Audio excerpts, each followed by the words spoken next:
والدین کی روح گھر میں کیا لینے آتی ہے؟ حضرت سلمان فارسی رضی اللہ تعالیٰ عنہ نے حضرت محمد صلی اللہ علیہ وسلم سے سوال کیا، کیا فوت ہونے کے بعد بھی ماں باپ کی روح اپنے گھر لوٹتی ہے؟ اگر لوٹتی ہے تو کس دن لوٹتی ہے؟ اس سوال کے جواب میں حضرت محمد صلی اللہ علیہ وسلم نے فرمایا، بسم اللہ الرحمن الرحیم۔ السلام علیکم محترم ناظرین۔ حضرت محمد صلی اللہ علیہ وسلم کی محفل میں لوگ اکثر سوال کیا کرتے تھے جو کہ مختلف موضوعات کے حوالے سے ہوا کرتے تھے۔ ایک مرتبہ حضرت محمد صلی اللہ علیہ وسلم مسجد میں بیٹھے ہوئے تھے۔ آپ صلی اللہ علیہ وسلم کی محفل میں بہت سے لوگ بیٹھے ہوئے تھے، جن میں حضرت سلمان فارسی رضی اللہ تعالیٰ عنہ بھی تشریف فرما تھے۔ حضرت سلمان فارسی رضی اللہ تعالیٰ عنہ نے حضرت محمد صلی اللہ علیہ وسلم سے سوال کیا، کیا فوت ہونے کے بعد بھی ماں باپ کی روح اپنے گھر لوٹتی ہے؟ اس سوال کے جواب میں حضرت محمد صلی اللہ علیہ وسلم نے کیا جواب عرض کیا؟ آج کی ویڈیو میں ہم آپ کو اس کے بارے میں بتائیں گے اور یہ بھی بتائیں گے کہ ماں باپ کی روحیں کس دن گھر پر آتی ہیں۔ ناظرین، سب سے پہلے آپ کو حضرت محمد صلی اللہ علیہ وسلم کا جواب بتاتے ہیں اور پھر آپ کو روح کی آزادانہ حرکت کرنے کے بارے میں بھی چند روایات بتائیں گے۔ حضرت سلمان فارسی رضی اللہ تعالیٰ عنہ کے سوال کے جواب میں حضرت محمد صلی اللہ علیہ وسلم نے فرمایا، اے سلمان، یاد رکھو جب والدین فوت ہو جاتے ہیں تو ان کی روحیں اپنے گھر اپنے بچوں کے پاس آتی ہیں۔ وہ اپنی اولاد سے فریاد کرتی ہیں، آہو بکا کرتی ہیں اور وہ اپنی اولاد سے یہ سوال کرتی ہیں کہ صدقہ اور نیک اعمال کے ذریعے ان پر مہربانی کریں۔ وہ ان سے اپنے لیے دعاؤں کے لیے سوال کرتی ہیں۔ تو اس پر حضرت سلمان فارسی رضی اللہ تعالیٰ عنہ نے عرض کیا، یا رسول اللہ صلی اللہ علیہ وسلم، ماں باپ کی روحیں کیوں واپس لوٹتی ہیں؟ آپ صلی اللہ علیہ وسلم نے فرمایا کہ جب ماں باپ فوت ہو جاتی ہیں تو ان کا اپنا اعمال نامہ بند ہو جاتا ہے۔ مرنے کے بعد وہ اپنی اولاد اور اپنے رشتہ داروں کے محتاج ہو جاتے ہیں کہ کوئی ان کے نام پر صدقہ کرے، کوئی ان کے لیے نیک عمل کر کے ایصال ثواب کر دے تاکہ ان کے درجات بلند ہو سکیں یا ان کے عذاب میں کی جانے والی وجہ کمی ہو سکے۔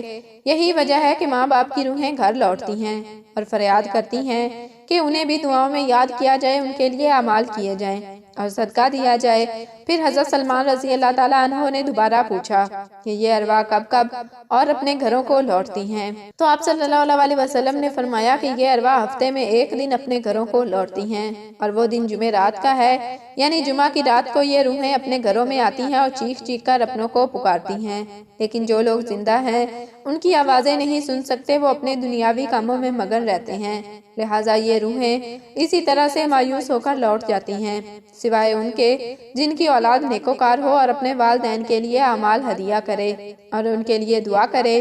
پھر آپ صلی اللہ علیہ وسلم نے فرمایا، سلمان، یاد رکھنا، اپنے مرحومین کے لیے دعا کرتے رہنا۔ جب کوئی اپنے مرحوم والدین کے لیے دعا کرتا ہے تو ان کی روحیں اللہ تعالیٰ سے فریاد کرتی ہیں کہ یا اللہ، جس طرح ہماری اولاد نے ہمارے اوپر احسان کیا، ہمیں اپنی دعاؤں میں یاد رکھا، تو ان پر رحم فرما، ان کی دنیا کی پریشانیوں کو ختم فرما اور ان کے لیے آسانیاں پیدا کر۔ ناظرین، یہ تھا آپ صلی اللہ علیہ وسلم کا فرمان، جس سے واضح ہوتا ہے کہ ارواح جمعہ رات کو اپنے گھر کو لوٹتی ہیں۔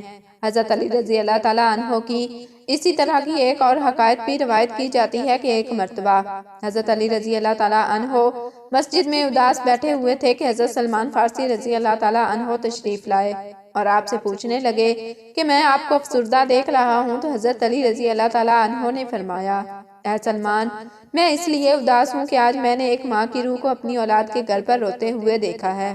وہ اپنی اولاد سے فریاد کر رہی تھی، اس کی آہ و بکا سن کر میں پریشان ہوں، اور وہ اپنی اولاد سے یہ سوال کر رہی تھی کہ صدقات اور نیک اعمال کے ذریعے میرے اوپر مہربانی کرو، مجھے اپنی دعاؤں میں یاد کرو۔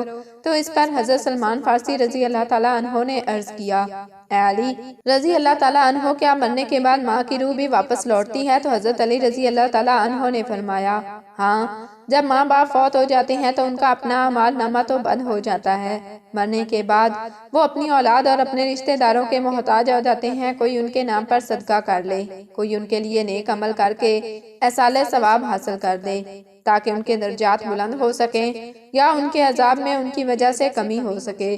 یہی وجہ ہے کہ ماں باپ کی ارواح گھر لوٹتی ہیں اور فریاد کرتی ہیں کہ انہیں بھی دعاؤں میں یاد کیا جائے۔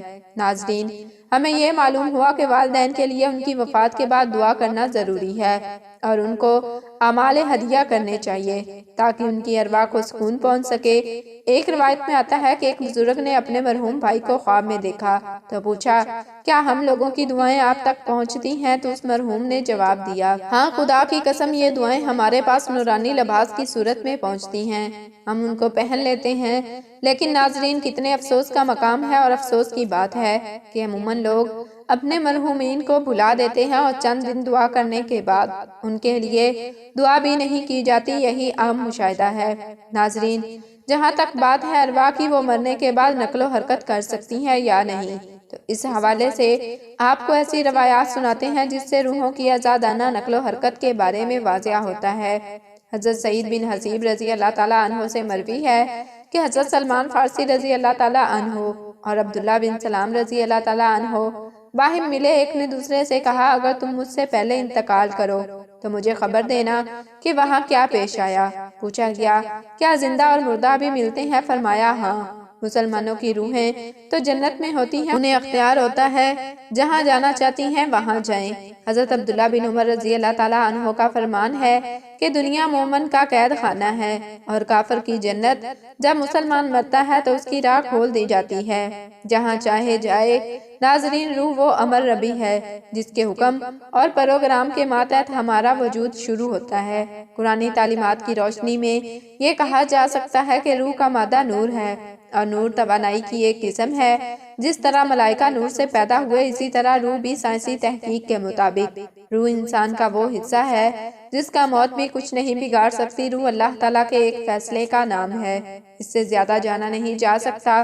انسان کے پاس جو علم ہے وہ بہت ہی کم ہے، بلکہ دیا ہی نہیں گیا، جبکہ روح کو سمجھنے کے لیے زیادہ علم چاہیے جو مخلوق نہیں۔ ناظرین، یاد رہے کہ ماں باپ اپنی اولاد کے لیے خدا کے فضل و کرم کا ذریعہ ہیں اور خدا کی رضا ان کی رضا میں ہے۔ اس لیے خدا نے جہاں اپنی عبادت کا حکم دیا، وہاں والدین کے ساتھ احسان کا بھی حکم دیا۔ اللہ تعالیٰ نے والدین کا بہت بڑا درجہ رکھا ہے اور آپ صلی اللہ علیہ وسلم نے والدین کے حقوق واضح کیے ہیں۔ یہاں تک بھی آتا ہے کہ والدین کی رضا میں اللہ کی رضا اور والدین کی ناراضگی میں اللہ تعالیٰ کی ناراضگی ہے۔ اللہ تعالیٰ نے قرآن میں حکم فرما دیا کہ والدین کے سامنے اف تک بھی نہ کرو۔ جہاں اللہ نے والدین کے ساتھ حسن سلوک پر اجر رکھا ہے، وہاں پر ان کی نافرمانی پر عذاب بھی رکھا ہے، اور والدین میں والدہ کا درجہ زیادہ رکھا ہے۔ زندگی کے اندر والدین کے ساتھ حسن سلوک کی تعلیم ہے اور مرنے کے بعد بھی ہمارا مذہب ہمیں یہ درس دیتا ہے کہ والدین کے لیے ایصال ثواب کرتے رہیں تاکہ ان کی کمی بیشی کو اللہ رب العزت معاف فرما کر ان کی بخشش کر دے اور اس کے درجات کو آپ کی دعاؤں اور نیک اعمال کی وجہ سے بلند فرماتا رہے۔ اللہ تعالیٰ سے دعا ہے کہ وہ ہمیں بھی اپنے والدین کی قدر کرنے کی توفیق عطا فرمائے اور مرنے کے بعد ان کے ایصال ثواب کے لیے دعاؤں اور نیک اعمال کا اہتمام کیا جائے۔ اللہ تعالیٰ آپ کو اپنے حفظ و امان میں رکھے، آمین ثم آمین۔ ناظرین، کمنٹ باکس میں اللہ تعالیٰ کے 99 ناموں میں سے ایک نام ضرور ٹائپ کریں۔ جزاکم اللہ خیرا کثیرا۔